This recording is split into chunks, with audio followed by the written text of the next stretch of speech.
एक बार एक युवा भिक्षु ने अपने गुरु से पूछा, गुरुजी, आप हमेशा खुश और चिंता मुक्त कैसे रहते हैं?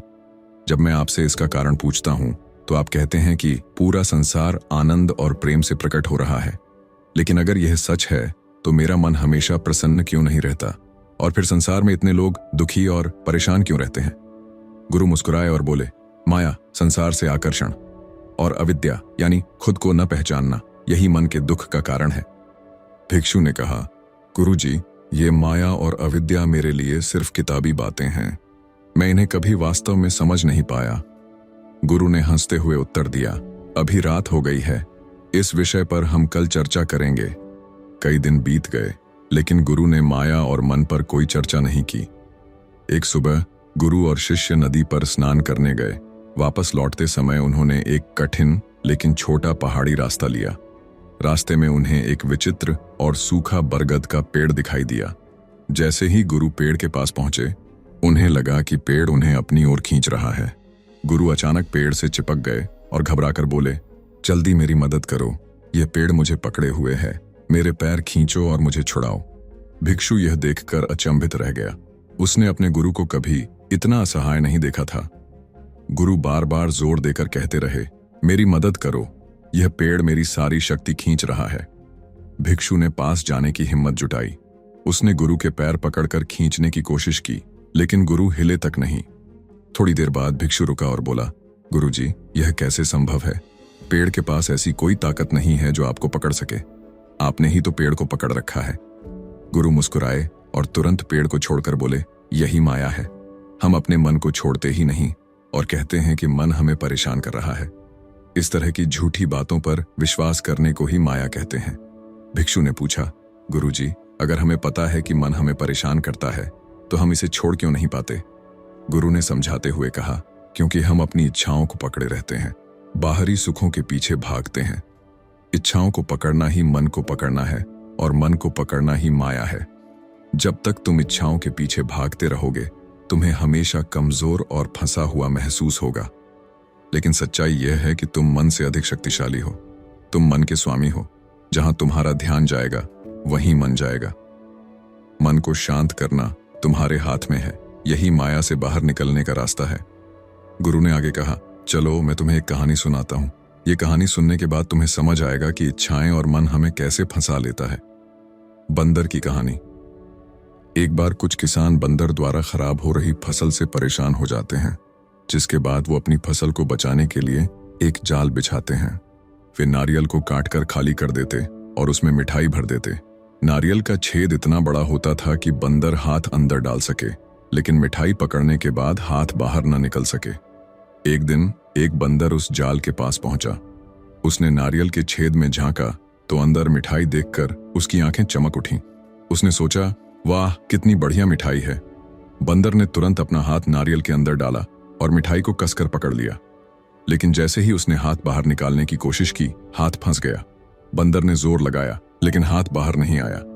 नारियल पेड़ से बंधा हुआ था, वो उसे भी नहीं ले जा सकता था। थोड़ी देर बाद किसान वहां आ गया। पकड़े जाने के डर से बंदर घबरा गया। उसने और जोर से खींचने की कोशिश की, लेकिन हाथ अब भी फंसा रहा। किसान धीरे धीरे पास आता जा रहा था, लेकिन बंदर के पास एक विकल्प था। वह मिठाई छोड़कर भाग सकता था, लेकिन बंदर ने मिठाई नहीं छोड़ी। वह सोचता रहा, यह मिठाई मेरी है, मैं इसे कैसे छोड़ दूं? किसान ने बंदर को आसानी से पकड़ लिया। मिठाई के लालच ने बंदर की आजादी को छीन लिया। गुरु ने कहानी सुनाने के बाद भिक्षु से कहा, बंदर की तरह हम भी अपनी इच्छाओं को पकड़े रहते हैं। हम जानते हैं कि ये इच्छाएं हमें फंसा रही हैं, लेकिन फिर भी हम उन्हें छोड़ नहीं पाते। इच्छाएं वही मिठाई हैं। जब तक हम उन्हें पकड़े रहेंगे, हम माया के जाल में फंसे रहेंगे, लेकिन जैसे ही हम इन्हें छोड़ देंगे, हम आजाद हो जाएंगे। भिक्षु ने कहा, गुरुजी, अब मैं समझ गया। मन को छोड़ने का मतलब है इच्छाओं को छोड़ना। गुरु मुस्कुराए और बोले, जो यह सत्य समझ लेता है वही सच्ची आजादी का अनुभव करता है। गुरु ने भिक्षु से कहा, तुम मेरी 3 सीख याद रखो। पहली सीख, जो मानोगे वही सत्य बनेगा। तुम यह मानते हो कि मन तुम्हें परेशान करता है, इसलिए मन तुम पर हावी हो जाता है। अब से हर दिन खुद को याद दिलाओ, मैं जहां ध्यान देता हूं वहीं मन जाता है।